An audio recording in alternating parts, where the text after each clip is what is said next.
couple of days ago, I made a video called the top 5 most overrated players in FIFA 17. So I figured that it's only right to make a top 5 most underrated players in FIFA 17. The only problem with that is there's been some players that are most likely going to be in the top 5 most underrated that aren't in the top 50, and that's why they're underrated. You'll get to see some of the players that I'm talking about in the video following, but there's probably other players that we don't know about that could be underrated. Wayne Rooney could be 81 rated for all we know, and could be the most underrated player in the game, but we really don't know until the game comes out. So these are the top 5 most underrated players that we know of. To start it off at number 5, I've got Diego Godin because I personally think he's the best center back in the world. Now, obviously, that's just my opinion, but I think we can all agree that he has been spectacular consistently for about 3 years now. And he's been slowly increasing in overall rating, but after being an 86 rated card in FIFA 16 after the winter upgrades, and having just a spectacular La Liga season for Atletico Madrid, I think that if Boateng is going from an 87 to a 90 rated card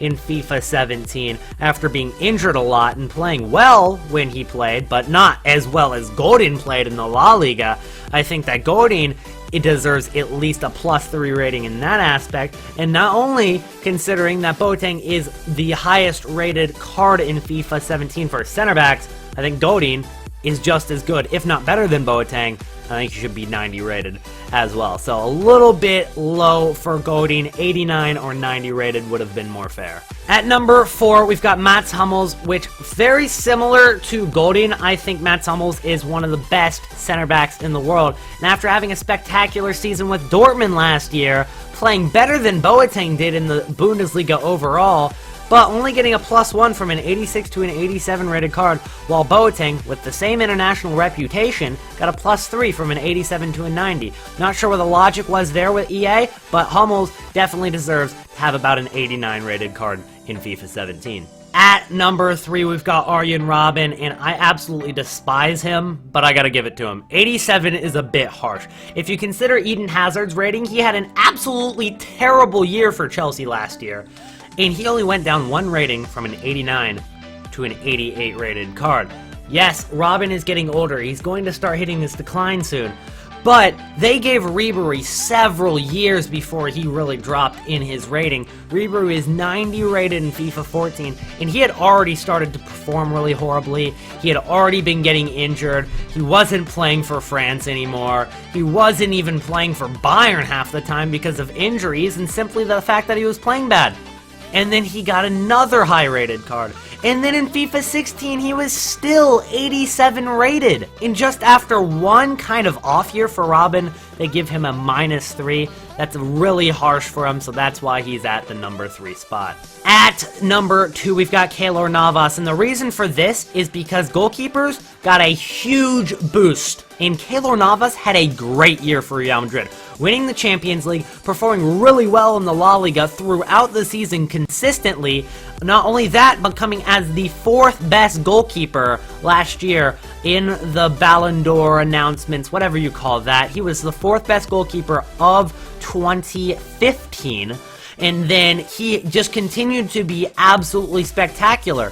So considering that Oblak got the upgrade all the way up to an 87 rated, I think Navas deserves an 87 or 88 rated card. And that's also considering the fact that Navas could still be an 85 or even an 84. I hope to God EA gave him at least an 86 rated card, because anything less than that is disgraceful to him.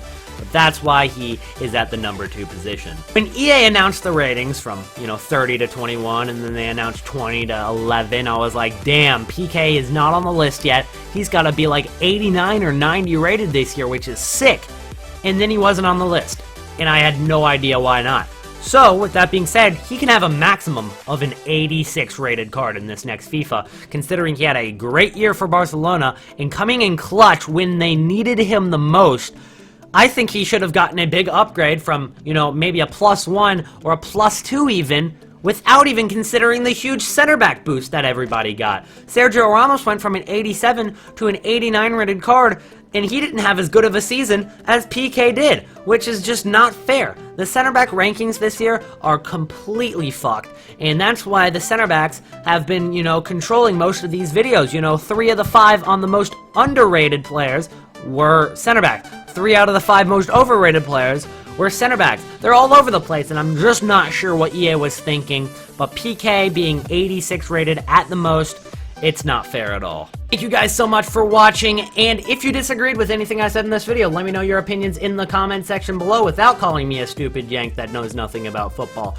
Anyways, if you did agree with anything in the video, be sure to drop a like, and also let me know some other players that should have made the list. Are there any underrated players that are in the top 50, or are there players that should have made the top 50? Douglas Costa, maybe Busquets should have been higher rated? Let me know your opinions in the comment section below. I hope you enjoyed your stay at the Elite Suite, and peace out! Just looking at the way that his ankle went over there. Marco Reus is going to play no more.